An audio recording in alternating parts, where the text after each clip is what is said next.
BJP को UP में लोकसभा चुनाव में जोरदार झटका लगा।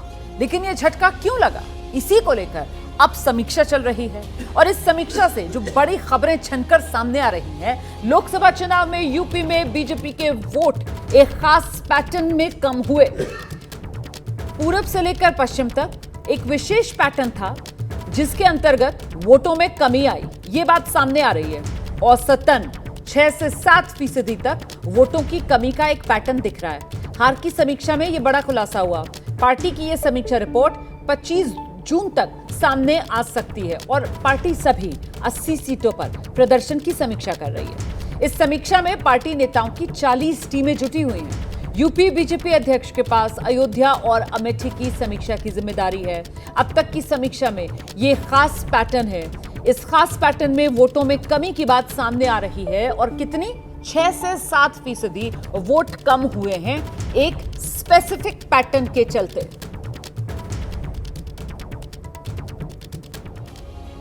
देखिए, आज बीजेपी यूपी की सबसे हॉट सीट फैजाबाद में हार की समीक्षा करने वाली है। इसी फैजाबाद सीट के तहत अयोध्या में बीजेपी को जो हार मिली उसकी समीक्षा होगी। यूपी बीजेपी अध्यक्ष भूपेंद्र चौधरी इसकी समीक्षा करेंगे। फैजाबाद सीट में विधानसभावार ये समीक्षा की जाएगी।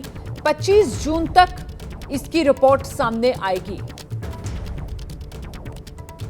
हमारे साथ हमारे दो सहयोगी इस वक्त मौजूद हैं। अभिषेक उपाध्याय हमारे साथ मौजूद हैं और साथ ही संजय त्रिपाठी को आप देख रहे हैं हमारे साथ जुड़ गए हैं। पहले जरा अभिषेक का रुख करते हैं और जरा जानते हैं अभिषेक उपाध्याय से कि आखिरकार ये जो समीक्षा की जा रही है, अभी तक क्या तस्वीर उभर रही है और आगे के लिए क्या रोड मैप है। अभिषेक, रोमाना, सबसे अहम बात यह है कि जो अभी तक बात सामने आई है, जिसका अभी आप जिक्र कर रही थी, पैटर्न की बात सामने आई है। और ये जो पैटर्न है ये पाया गया है कि पश्चिम से लेकर पूरब तक एक खास पैटर्न में वोट बीजेपी के कम होते गए हैं।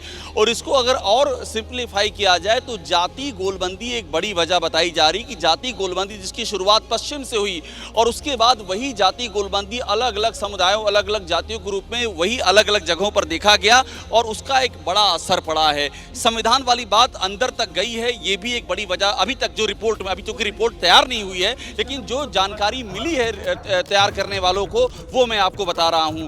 इसके अलावा दो और बड़े इशू हैं। एक तो टिकट वितरण की बात पहले ही कही जा चुकी है, लेकिन एक जो नौकरशाही का इशू है, एक जो गवर्नमेंट का इशू है, वो भी सामने आया है। और वो बहुत ही एक महत्वपूर्ण फैक्टर है कि किस तरह से जनप्रतिनिधि जो थे, जो संगठन के लोग थे, उनका मोरल डाउन था, उनकी सुनी नहीं जा रही थी, काडर हतोत्साहित था, अफसरशाही नौकरशाही से बुरी तरह से परेशान था और गवर्नमेंट की ओर से जो एक संगठन के साथ में जो तादाद में होना चाहिए वो नहीं हुआ। तो ये भी एक बड़ी जो जानकारी, इस जो 40 टीमें लगी हुई हैं उनको जो जानकारी दी गई है उसमें ये भी अहम चीज है। आज अयोध्या की समीक्षा हो रही है 2 बजे के करीब। मुझे लगता है जरा संजय त्रिपाठी का रुख करते हैं। संजय, पश्चिम से लेकर पूरब तक ये सारे जो यहाँ पर मुद्दे गिनाए हैं अभिषेक ने, वो सारे चले या फिर इनमें से कोई मुद्दा पश्चिम में ज्यादा प्ले अप हुआ और कोई मुद्दा पूरब में ज्यादा प्ले अप हुआ? संजय त्रिपाठी।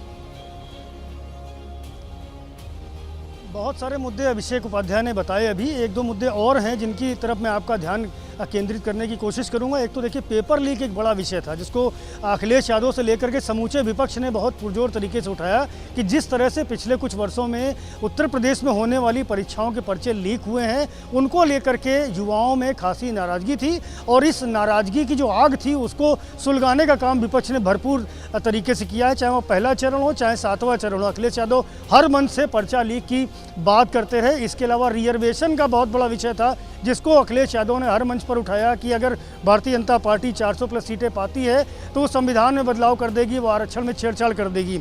एक और गंभीर विषय अग्निवीर का था। अग्निवीर चूँकि फौज की तैयारी गाजीपुर से ले करके और गाजियाबाद तक के युवा करते हैं। आपने देखा होगा सड़कों पर तमाम युवा सुबह सुबह दौड़ लगाते हैं जिससे कि वो फौज में भर्ती हो सके और एक अच्छी नौकरी उनको मिल सके। लेकिन उसके जो परिवर्तन किए गए अग्निवीर योजना के तहत, उस योजना को लेकर भी युवाओं के भीतर अखिलेश यादव समेत समूचे विपक्ष ने जो उसकी विषय थे, जो समस्याएं थी अग्निवीर योजना में, उनको बहुत ही पुरजोर तरीके से उठाया था, जिनका भी असर काफ़ी देखने को मिला। और एक विषय जो अभिषेक भी बता रहे हैं, वो मैं भी रोमाना बताना चाहूँगा कि जो कार्यकर्ताओं में, जो ज़मीनी स्तर से जुड़े हुए भारतीय जनता पार्टी के कार्यकर्ता हैं उनको, उनमें नाराज़गी बहुत ज़्यादा थी, क्योंकि स्थानीय स्तर पर उनकी किसी भी विषय पर सुनवाई नहीं होती थी, चाहे वो थाना स्तर हो या जिला स्तर हो। कार्यकर्ताओं की सुनवाई नहीं होती थी, और कार्यकर्ताओं की क्या बात करें, वरिष्ठ पदाधिकारियों तक की वहाँ कोई सुनने वाला नहीं होता। आपने जो बात कही है ना, अभी इसी से जोड़कर एक सवाल और जल्दी से अभिषेक उपाध्याय के पास एक बार फिर से चलेंगे। और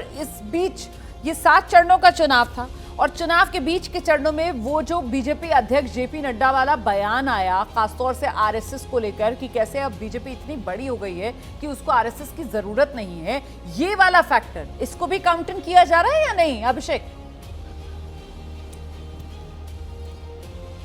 देखिए, इसको इस तरह से काउंटिंग किया जा रहा है कि आरएसएस का जो सपोर्ट होना चाहिए था, यानी कि जो कोऑर्डिनेशन होना चाहिए था, जो मैंने आपसे पहले भी कहा, संगठन और सरकार के बीच में कोऑर्डिनेशन की कमी, वो कोऑर्डिनेशन की कमी वहाँ भी दिखाई पड़ी। वो कोऑर्डिनेशन उस तरह का नहीं रहा जिस तरह का होता है। इसमें जेपी नड्डा के बयान का कितना असर था, ये मेरे ख्याल से 25 को रिपोर्ट आएगी, उसमें भी क्लियर हो जाएगा। संजय जो पेपर लीक वाली बात कर रहे थे, वो भी वाकई बहुत ही अहम मुद्दा है, और वो भी रिफ्लेक्ट किया है, वो सही जानकारी है संजय की दी हुई। पेपर लीक वाला मुद्दा भी सिर्फ संगठन और सरकार के बीच कोऑर्डिनेशन की कमी, बल्कि संघ और सरकार के बीच कोऑर्डिनेशन की कमी, वो भी काउंटिंग किया गया है ना। संगठन और सरकार, और संघ और सरकार के बीच जो कोऑर्डिनेशन की कमी है, वो भी काउंटिंग की गई है। लेकिन कौन सा फैक्टर, उसका कितना असर देखने के लिए मिला, ये तो जब वो समीक्षा रिपोर्ट सामने आएगी उसके बाद ही तस्वीर साफ होगी। बहुत शुक्रिया संजय त्रिपाठी, अभिषेक उपाध्याय, आप दोनों का इस तमाम जानकारी के लिए। जैसे ही घड़ी का काटा दोपहर 2:30 पे आए, बबीता जी का दिल सास बहू साजिश के लिए मचल जाए। और ये है इनकी बहू, पूरे दिन ऑफिस की टेंशन हो जाए गॉन जब ये करें अपना फेवरेट शो फ्री टाइम पे ऑन। इनकी तरह आप भी देखें अपना फेवरेट शो अपने टाइम पर, और डाउनलोड कीजिए एबीपी लाइव ऐप अपने स्मार्ट टीवी पर।